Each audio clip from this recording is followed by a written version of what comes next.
My wife, a 35-year-old female, and I, a 34-year-old male, share a life together with our 3 kids. However, our marriage has been plagued by long-standing issues that came to a head at the close of 2021. As a result, we decided to separate briefly, but in 2022, we reunited with the condition of attending therapy every 2 weeks for a year. Regrettably, we only managed to sustain the therapy for about 3 to 4 months. Both of us harbored reservations about our therapist, and my wife expressed that she didn't find it beneficial. We mutually decided to discontinue the therapy and began working on our issues independently. The primary reasons behind our therapy were: A. My wife no longer felt any attraction towards me. B. She didn't want any physical contact from me, feeling repelled by my touch, which extended to hugs, kisses, cuddling, or any form of affection. C. She expressed a desire to explore her sexuality with other people, either men or women. We had been together since our early teens and had only ever been with each other. She also wished for solitude, believing she would find happiness on her own. Initially, things seemed to improve, but recently, I stumbled upon an old confession she had written 18 years ago. It revealed an incident where a mutual friend had kissed her. While that was supposed to be the entire story, the confession detailed how much she enjoyed the attention and even initiated a kiss with the friend in a separate room. It hadn't progressed beyond that, but this revelation left me in turmoil. I confronted her about it, and she claimed it was so long ago that she didn't remember it clearly. She reassured me that our marriage had been faithful for the entire time and we had built a life together. I accepted her explanation but acknowledged that it would take some time for me to process it. Despite this, I didn't believe our marriage was in jeopardy. However, recently, she disclosed that a mutual male friend, with whom she had been chatting, had been expressing his love for her and even made a remark about her appearance. Her response was simply, "Dude, come on," and he apologized. I was disheartened that she hadn't set clear boundaries earlier, especially when he suggested hanging out alone. On our special anniversary, my mood was somber. During our walk, she repeatedly inquired about what was bothering me. Eventually, I expressed my distress about the infidelity situation, her failure to establish clear boundaries, and her lack of effort in planning special activities for our anniversary. She became emotional and tearfully confessed her ongoing desire to explore her sexuality with other people, her enjoyment of the attention she received from other men, and her continued aversion to physical contact with me. She claimed that she had been pretending for a year, even though she didn't want any physical affection from me. She insisted that she didn't want to lose me or the life we had built. As a result, we decided to return to therapy. However, after reflecting on the situation, I'm unsure if I want to continue. I feel like I might be just a safety net, waiting for her to decide between pursuing other relationships or being alone, and I don't believe it's fair for me to be a backup plan in our marriage. I expressed my apologies for the lengthy post, yet I felt it necessary to provide the complete context. Would I be unreasonable to consider a divorce, even though we had agreed to undergo therapy? Frankly, if a partner confessed to feeling repelled or disgusted by my touch, it would be a deal breaker for me. Add to that her desire to explore her sexuality with others. If she's inclined that way, she should pursue it in a different relationship. This situation is clearly causing you immense sadness, and I believe it's time for me to end this relationship. Possibly Zesty Close astutely observes that living with someone who finds the idea of touching me revolting is unbearable. Even if she changes her stance, I don't need justification to change my mind first. Alaufa sees her desire as wanting the comfort of a home, me, while not wanting to actually be with me. I become her backup plan. I won't fall for her declarations of love or proposals to try therapy again. Her actions show a lack of respect, which renders any love meaningless. Wei's insight echoes this sentiment. She's using me for stability, making her life easier. I deserve better, and she deserves to learn that the grass isn't always greener. The crown and anchors question lingers in my mind. Why am I still in this marriage when my wife finds me physically repulsive? It's time to face the truth that she has been dishonest for a long time. It's clear she's using me, and it's time to end this relationship.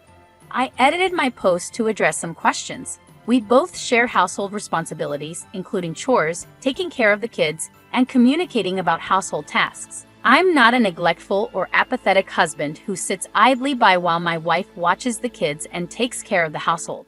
I've always been actively involved in our family life.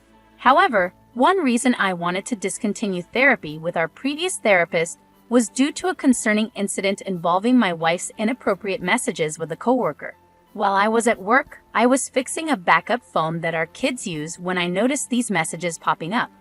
I confronted my wife about them, and she initially denied their existence, claiming she had already deleted them. It was only when I revealed that I had seen the messages on the other phone that she apologized and confessed, subsequently ceasing communication with the coworker.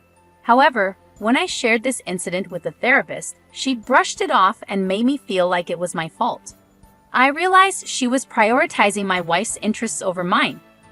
Furthermore, my wife has always had validation issues, losing her sense of judgment when someone compliments her or gives her attention. Despite trying for 20 years to be enough for her, she seems to hold other people's comments in higher regard. Despite all of these challenges, I can't deny that I love my wife with all my heart. We share 3 children, and the thought of losing 50% of my time with them through shared custody is something I wish to avoid. My wife remains the most beautiful woman I've ever laid eyes on, and she still has the power to make me feel weak. Even after 3 kids and 2 decades together, this is the most difficult decision of my life. Living without her might be necessary for my self-value and self-respect, but it's an incredibly hard decision. The OP provided an update to their post, stating that they received many messages offering advice and interest. They mentioned having read over 1,000 comments over 2 days and sharing a conversation with their wife, which they had written down and asked her to listen to without interruption. They begin the conversation by addressing their wife's previous statements.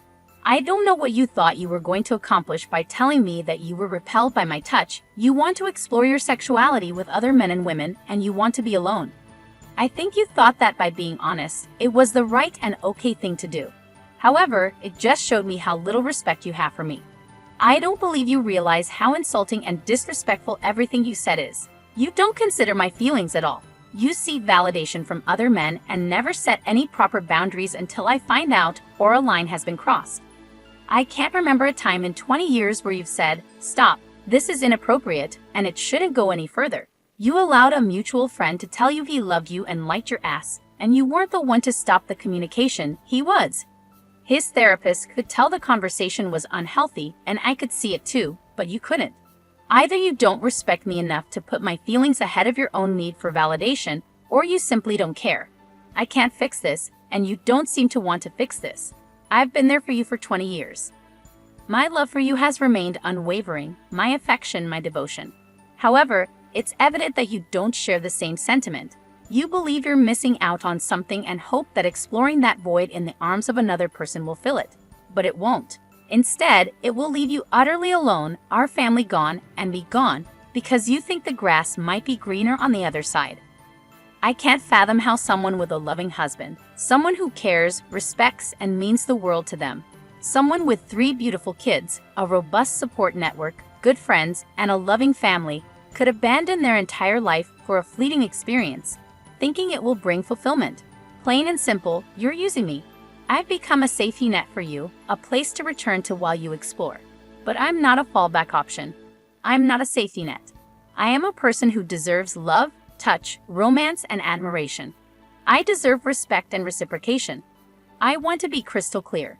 You not telling me about these issues and letting an entire year pass while I thought things were improving is a form of deceit. I'll be attending therapy by myself to understand why I've allowed such abuse and neglect from the person who was supposed to guard and protect me, the one I thought I'd share my life with forever. I'm not asking for a divorce right now, but things need to change. You must attend therapy by yourself. After 6 months of both of us being in therapy, we can consider couples therapy. During this time, you need to stop seeking validation from other men. I don't want to police your conversations, but daily interactions with single men are inappropriate until you can clearly define and enforce boundaries. If these boundaries are broken, you'll have to win me back. Woo me, make me fall in love with you again. I expect romance dates and affection in our daily lives. Rejecting romance because you don't like it and deciding that I don't deserve it is incredibly selfish. I won't accept an open marriage under any circumstances. Monogamy shouldn't be too much to ask. If it is a deal breaker for you, then we can divorce and you can pursue other relationships. I understand that my demands may seem firm, but I'm standing up for myself and what I deserve. I refuse to settle for just enough any longer.